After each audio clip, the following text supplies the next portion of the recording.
এই কবিরা গুনার 5টা কবিরা গুনাহ সম্পর্কে এই সূরা হুজুরাতের 11 নম্বরে আল্লাহ সুবহানাহু তাআলা বলেছেন। আল্লাহ তাআলা প্রথম নম্বর যেই গুনাহ সম্পর্কে বলেছেন, ইয়া আইয়ুহাল্লাযীনা আমানু লা ইয়াসখারু কওমুম মিন কওমিন।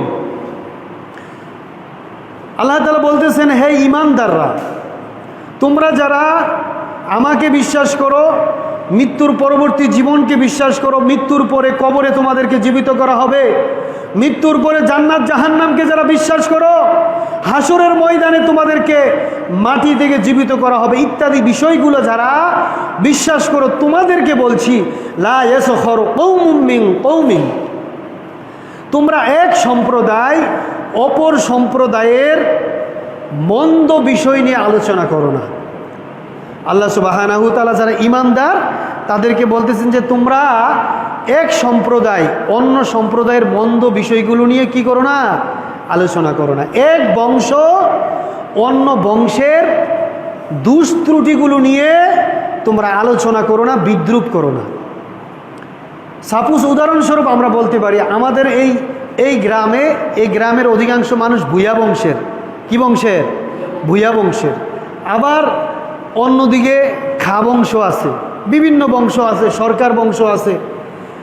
তো আল্লাহ সুবহানাহু তাআলা এই যে একাধিক বংশ, এক বংশ অপর বংশের যেই মন্দ দিকগুলো এগুলো নিয়ে আলোচনা করতে আল্লাহ সুবহানাহু তাআলা নিষেধ করেছেন। আমরা এক বংশ অপর বংশের এরকম নিন্দা এবং গীবত করি কি করি না? আমরা অনেকেই করি।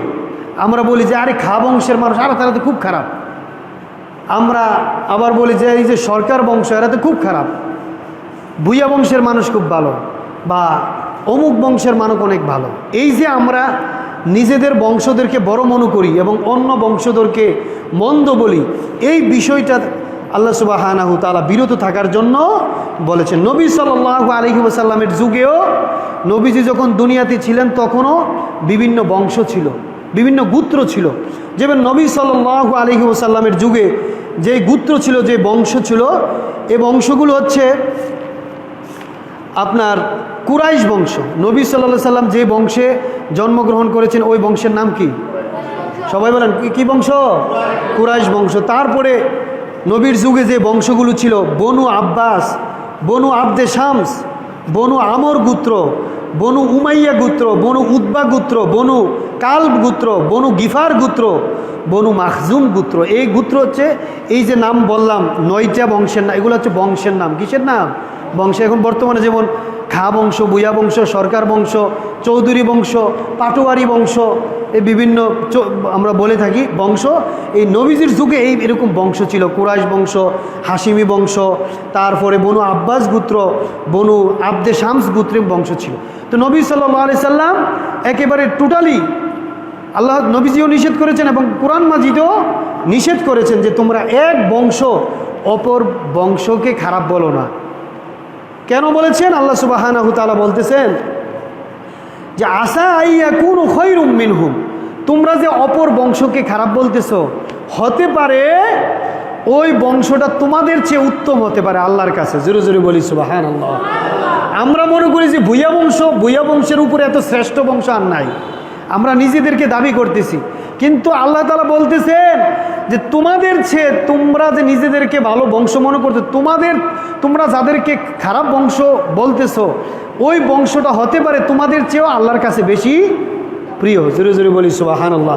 কারণ কোন বংশ কে আল্লাহর কাছে কত প্রিয় সেটা তো আমরা জানি না।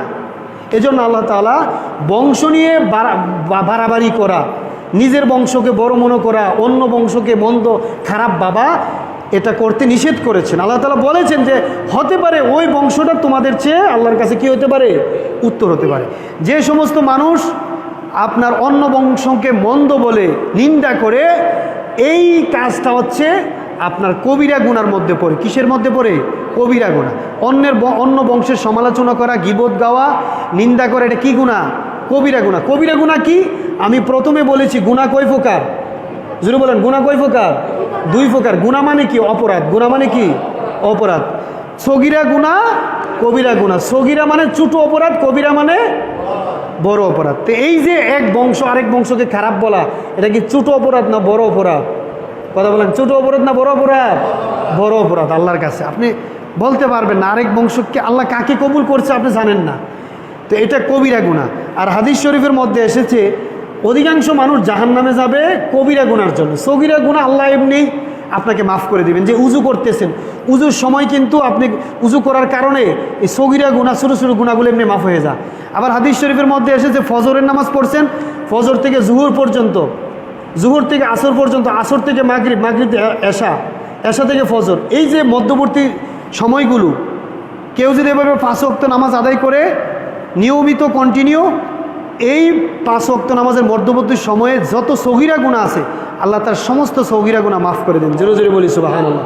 বুঝেন না, ফজর থেকে জোহর পর্যন্ত এই যে লম্বা টাইম, এই টাইমে যদি আপনি কোনো সগীরা গুনাহ করেন, যদি আপনার নিয়ত থাকে যে ফজর পড়ছেন আপনি জুহুর পড়বেন, এই নিয়ত থাকার কারণে ফজর এবং জুহুরের মাঝখানে যদি কোনো সগীরা গুনাহ করেন কে মাফ করে দিবেন?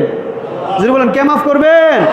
আবার জুহুর পড়েছেন, আসর পড়ার যদি নিয়ত থাকে এর মধ্যবর্তী সময় যদি কোনো গুনাহ করেন সগীরা গুনাহ, কে মাফ করবে? আল্লাহ। তারপর আসর পড়েছেন, মাগরিব পড়ার যদি নিয়ত থাকে এই এর মাঝখানে যদি কোনো গুনাহ করেন সগীরা গুনাহ, কে মাফ করবেন? আল্লাহ। আবার এশা পড়েছেন, এশা পড়ে বাড়িতে গিয়ে যদি আবার নিয়ত করেন যে আমাকে ফজর পড়তে হবে, এই নিয়তটা যদি থাকে এর মধ্যবর্তী যদি কোনো ছোটো গুনাহ করেন সগীরা গুনাহ করেন আল্লাহ তাআলা মাফ করে দিবেন। জোরে জোরে বলি সুবহানাল্লাহ। মুহতারাম হাজির, হাদিস শরীফের মধ্যে এসেছে যে সগীরা গুনাহ ছোটো অপরাধ এগুলো এমনি আমলের দ্বারা মাফ হয়ে যাবে। মানে আমরা যখন আমল করব, কোরআন তেলাওয়াত করব, 5 ওয়াক্ত সালাত আদায় করবো, এগুলো ছোটো গুনাহগুলো এমনি কি হয়ে যাব? মাফ হয়ে যাব। আর যে কবিরা গুনাহ বড় অপরাধ এগুলো কিন্তু এমনি মাফ হবে না, এগুলো কি হবে না? এমনি মাফ হবে। এগুলোর জন্য আপনাকে ক্ষমা চাইতে হবে, আল্লাহর কাছে খাস দিলে তওবা করতে হবে। কি করতে হবে? তওবা ছাড়া কবিরা গুনাহ বড় অপরাধ কি হয় না? মাফ হয় না। যেমন আপনি কোনো বংশের লোককে খারাপ বললেন, তার নিন্দা করলেন, তার গীবত গাইলেন, ওই বংশের যাদের গীবত গাইলেন, যাদেরকে নিন্দা করলেন, তাদের থেকে যতক্ষণ পর্যন্ত আপনি ক্ষমা না নেবেন, তাদের কাছে ক্ষমা যতক্ষণ না চাবেন, আল্লাহ আপনাকে মাফ করবেন না। আল্লাহ আপনাকে কি করবেন না? কথা বুঝছেন বিষয়টা? যাকে নিন্দা করলেন, গীবত গাইলেন, ওই ব্যক্তি যতক্ষণ পর্যন্ত আপনাকে মাফ না করে ততক্ষণ পর্যন্ত আল্লাহও আপনাকে কি করবে না? কবিরা গুনাহ এমনি এমনি মাফ হয় না, কিন্তু সগীরা গুনাহ এমনি এমনি কি হয়ে যায়? অটোমেটিক কি হয়ে যায়? মাফ হয়ে যায়। জোরে জোরে বলি সুবহানাল্লাহ। তো মুহতারাম হাজিরিন, তো এই যে এক বংশ আরেক বংশকে খারাপ বলা, মন্দ বলা, এটা কবিরা গুনাহ। এই কবিরা গুনার জন্য আপনাকে জাহান্নামের আগুনে পুরা দেওয়া হবে। সগীরা গুনার জন্য জাহান্নামের আগুনে আপনাকে পুরা দেওয়া হবে না। কোন গুনার জন্য জাহান্নামের আগুনে পুরা দেওয়া হবে? কবিরা গুনার জন্য। তারপরে আল্লাহ তাআলা 2 নাম্বার কবিরা গুনার কথা বলতেছেন, ওয়ালা নিসাউম মিন নিসাইন আসা আইয়াকুন্না খায়রাম মিনহুন্না। 2 নম্বর কবিরা গুনাহ আল্লাহ তাআলা বলতেছেন, আমাদের যে মা বোনেরা আছে, অনেক মা বোনেরা আছে, অনেক মহিলারা আছে, দেখবেন তারা যখন একসাথে বসার পরে শুধু এক মহিলা আরেক মহিলার গীবত গা, যারে অমুকের মেয়ে সে তো এরকম, অমুকের স্ত্রী, অমুকের ওয়াইফ এরকম। মহিলাদের মধ্যে গীবতের সংখ্যা কম না বেশি? মহিলারা গীবত গা বেশি। হাদিস শরীফের মধ্যে এসেছে মহিলারা হাতে তসবিহ নিয়েও মানুষের গীবত গা। জোরে জোরে বলি নাউজুবিল্লাহ। মহিলাদের হাতে তসবিহ, কিন্তু স্বামীর গীবত, শাশুড়ির গীবত, স্বামীর গীবত, স্বামীর গীবত, শাশুড়ির গীবত, শ্বশুরের গীবত, দেবরের গীবত, হাতে তসবিহ, কিন্তু তসবিহও চলে, গীবতও চলে। হাদিস শরীফের মধ্যে এসেছে মহিলারা হাতে তসবিহ নিয়েও কি গা? গীবত গা। তো এই মহিলাদেরকে আল্লাহ তাআলা বলতেছেন এই যে গীবত গাওয়া, এটা কবিরা গুনাহ। এটা কি গুনাহ? কবিরা গুনাহ। একটা কথা আপনাদেরকে বলে রাখি, নবী সাল্লাল্লাহু আলাইহি সাল্লাম মহিলাদেরকে সতর্ক করে বলেছেন যে মানুষের মধ্যে আল্লাহ তাআলা অধিকাংশ মহিলা জাহান্নামে যাবে। জোরে জোরে বলি নাউজুবিল্লাহ। অধিকাংশ মহিলা কি কোথায় যাবে? পুরুষের ক্ষেত্রে কথা বলে নাই, পুরুষের ক্ষেত্রে বলে নাই যে অধিকাংশ পুরুষ জাহান্নামে যাবে, কিন্তু মহিলাদের ক্ষেত্রে বলছেন যে অধিকাংশ মহিলা কি যাবে? জাহান্নামে যাবে। মহিলাদের কয়েকটা স্বভাব আছে, এই স্বভাবের কারণে অধিকাংশ মহিলারা কোথায় যাবে? জাহান্নামে। মহিলাদের 1 নম্বর বদ স্বভাব হচ্ছে স্বামীর প্রতি অকৃতজ্ঞ থাকে। স্বামীর প্রতি কি? সারা জীবন তাকে বিবাহ করে আজকে 10 বছর 15 বছর আপনার বাড়িতে আনছেন, সব কিছু দেওয়ার চেষ্টা করছেন।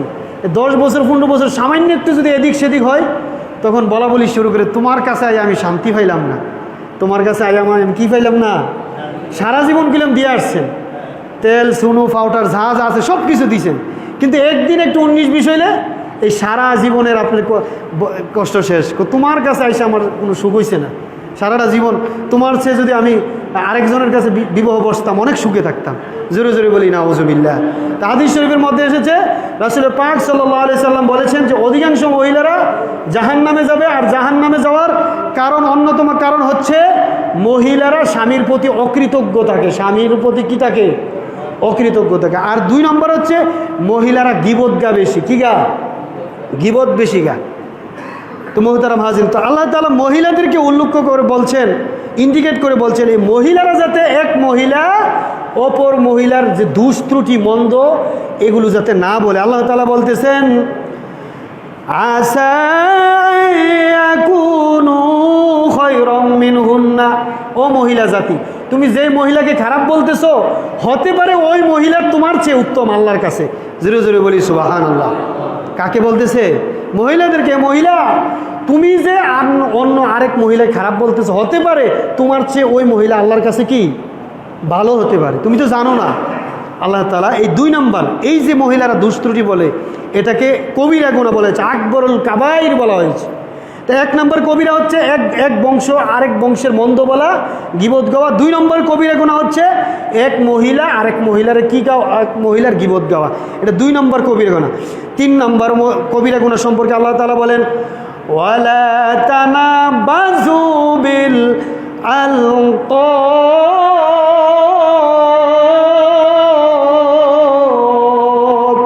আল্লাহ তাআলা 3 নম্বর কবিরা গুনাহ সম্পর্কে বলতেছেন যে তোমরা এক মুসলমান অপর মুসলমানকে মন্দ মন্দ নামে ডাকিও না। জোরে জোরে বলি নাউজুবিল্লাহ।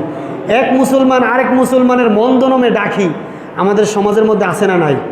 একটা উদাহরণ দেন তো, যে এক মুসলমান অপর মুসলমানকে তার সঠিক নামে না ডাকিয়ে মন্দ নামে ডাকি, এরকম আছে না নাই?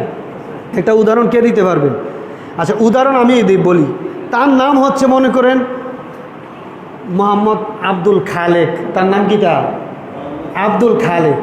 আপনি আব্দুল খালেক না ডাকিয়া আমাদের সমাজে আছে তারা ডাকে বাঁকা খালেক, বেহা খালেক, কি খালেক, বেহা খালেক, হ্যাঁ নাকি বেহা খালেক। তার নাম হয়েছে কি, কথা বলেন কি নাম? আব্দুল খালেক। আর আমরা কি কই, আর তে বেহা খালেক, কি বেহা খালেক, এরকম মন্দ উপাধি মন্দ দামে ডাকি। তা আল্লাহ তাআলা এই বিষয়টা বলছেন ওয়ালা তানাবাযু বিল আলকাব বিসাল ইসমুল ফুসুক বাদাল ঈমান। ও দুনিয়ার মানুষ, সে ঈমান আনার পরেও তুমি যাকে তার নাম বিকৃতি করে ডাকছো, বিকৃতি করে তাকে ডাকতেছো, সে তো ঈমানদার, সে তো মুসলমান। ঈমান আনার পরেও তাকে যে তুমি এই মন্দ নামে ডাকছো, এই মন্দ নামে ডাকাটা হচ্ছে কবিরা গুনাহ, আকবরুল কাবায়ের। জোরে জোরে বলি নাউজুবিল্লাহ। তাহলে 3 নম্বর কবিরা গুনাহ কি? মানুষকে কি নামে ডাকা?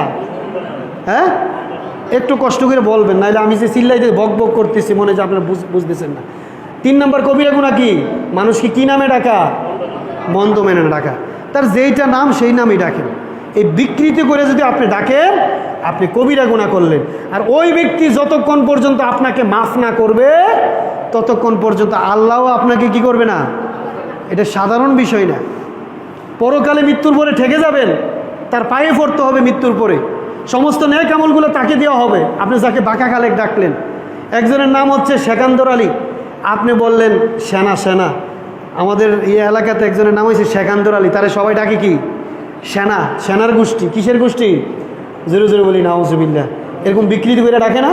এই যে বিকৃতি করে ডাকলেন, যারে বিকৃতি করে ডাকলেন তার মনের মধ্যে কষ্ট আছে না নাই? আছে না নাই? এই যে বিকৃতি করে ডাকেন আপনি কবিরা গুনাহ করলেন। আপনি যতক্ষণ পর্যন্ত আপনি তার থেকে ক্ষমা না নেবেন আল্লাহ মাফ করবেন না। আরেকজনের নাম হচ্ছে মোহাম্মদ শহীদুর রহমান, আরেকজনের নাম কি? শহীদুর রহমান। তাকে সমাজের লোকেরা ডাকে সৈদা। তার ডাকে কি? সৈদা। তার নাম কি? সৈদানি। তার নাম কি? শহীদুর রহমান। কত সুন্দর নাম, আর আপনি তার পুরাণ সুন্দর করে না বলে বলতেছেন সৈদা। এই যে নাম বিকৃতি, এই নাম বিকৃতির জন্য আপনাকে আল্লাহর দরবারে জবাবদিহি করতে হবে। হাসরের ময়দানে তার পায়ে গিয়ে পড়ে থাকতে হবে। ওই ব্যক্তি যতক্ষণ আপনাকে ক্ষমা না করবে ততক্ষণ আল্লাহ ক্ষমা করবে আপনাকে? আল্লাহ আপনাকে ক্ষমা করবেন না। আল্লাহ ক্ষমা করার অধিকার নাই, কারণ আল্লাহর সাথে যে অপরাধরা করছেন, আল্লাহর সাথে অপরাধ করলে আল্লাহর কাছে ক্ষমা চাইলে ক্ষমা করে দিবেন, কিন্তু বান্দার সাথে যদি আপনি অপরাধ করেন, বান্দা যতক্ষণ পর্যন্ত ক্ষমা আপনাকে না করবেন আল্লাহ আপনাকে ততক্ষণ ক্ষমা করবেন না। জোরে জোরে বলি সুবহানাল্লাহ। এই জন্য আমার ভাইরা, আমার বাবারা, এই মানুষের সাথে আচার ব্যবহার করার সময় আপনাকে খুব সাবধান হতে হবে, বি কেয়ারফুল হতে হবে। তারপরে আল্লাহ তাআলা ৫ম নম্বরে বলতেছেন, ওয়ামাল্লাম ইয়াতুব ফাউলাইকা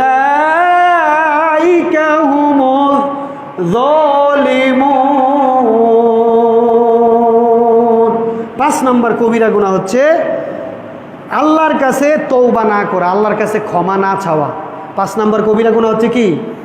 আল্লাহর কাছে ক্ষমা না চাওয়া। নিজেকে আমরা মনে করি পরিশুদ্ধ, দুধের দোয়া তুলসী পাতা, হুজুর আমি এমন মানুষ কারো কাঁচা লাইলে ভাড়া দেই না, আমার মতো এরকম পিওর মানুষ, বিশুদ্ধ মানুষ দুনিয়াতে আরেকজন নাই। আমরা প্রত্যেকে নিজেকে নিয়ে গর্ব করি, অহংকার করি, আমি ভালো মানুষ, আমার কোনো গুনাহ নাই। জোরে জোরে বলি নাউজুবিল্লাহ। আমাদের প্রত্যেকের গুনাহ আছে না নাই? অপরাধ আছে না নাই? ত্রুটি আছে না নাই? খাতাকুসুর আছে না নাই? প্রত্যেকটা মানুষের ভুল ত্রুটি আছে। এই যে আপনি ভুল ত্রুটি করে বসে রইলেন, আল্লাহর কাছে তওবা করলেন না, ক্ষমা করলেন না, যারা এইভাবে বসে থাকে আল্লাহ রাব্বুল আলামিন তাদেরকে বলেছে ফাউলাইকা হুমুয যালিমুন, এরা হচ্ছে জালেম, এরা হচ্ছে কি? জালেম। তাহলে আল্লাহ তাআলা এই হাদিসের মধ্যে 5 ধরনের ব্যক্তির কথা বলছেন। ক ধরনের ব্যক্তি? কথা বলেন, ক ধরনের ব্যক্তি? 5টা মন্দ কাজের কথা বলছেন। কয়টা? 1 নম্বরে বলেন। 1 নম্বর মন্দ কাজটা কি? 1 নম্বর মন্দ কাজ কি? এক বংশ আরেক বংশ কি করা? গালি না দেওয়া, খারাপ বলা। এই বলাটা কি? কবিরা গুনাহ। 1 নম্বর কবিরা গুনাহ। 2 নম্বর কবিরা কি গুনাহ কি? এক মহিলা মন্দ বলা, 2 নম্বর কবিরা গুনাহ। 3 নম্বর কবিরা গুনাহ কি? মানুষকে কি নামে ডাকা? মন্দ মানে কি নামে ডাকা? মন্দ নামে ডাকা, এটা 3 নম্বর কবিরা গুনাহ। 4 নম্বর কবিরা গুনাহ হচ্ছে আপনার এক মুসলমান অপর মুসলমানের গীবত করা। কি করা? গীবত আছে না নাই? আমরা গীবত আছে না? এমন কোনো অধিকাংশ মানুষ গীবতের সাথে জড়িত।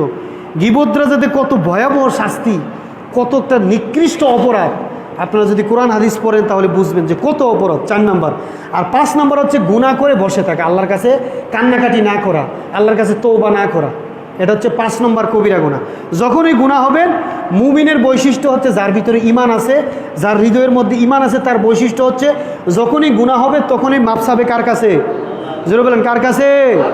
আল্লাহর কাছে। আমাদের আদি পিতা হযরত আদম আলাইহিমুস সালাম গুনাহ করার পরে আল্লাহ তাআলা নিষেধ করেছেন গন্ধম ফল খেতে নিষেধ করেছেন। কি ফল? গন্ধম ফল। খাওয়ার পরে আল্লাহর কাছে ক্ষমা চাইছেন কি চান নাই? চাইছে না? 350 বছর কাঁদছে। জোরে জোরে বলি সুবহানাল্লাহ। ক বছর? আমরা গুনাহ করে ক বছর কান্দি? উনি 350 বছর আল্লাহর কাছে ক্ষমা চাইছে।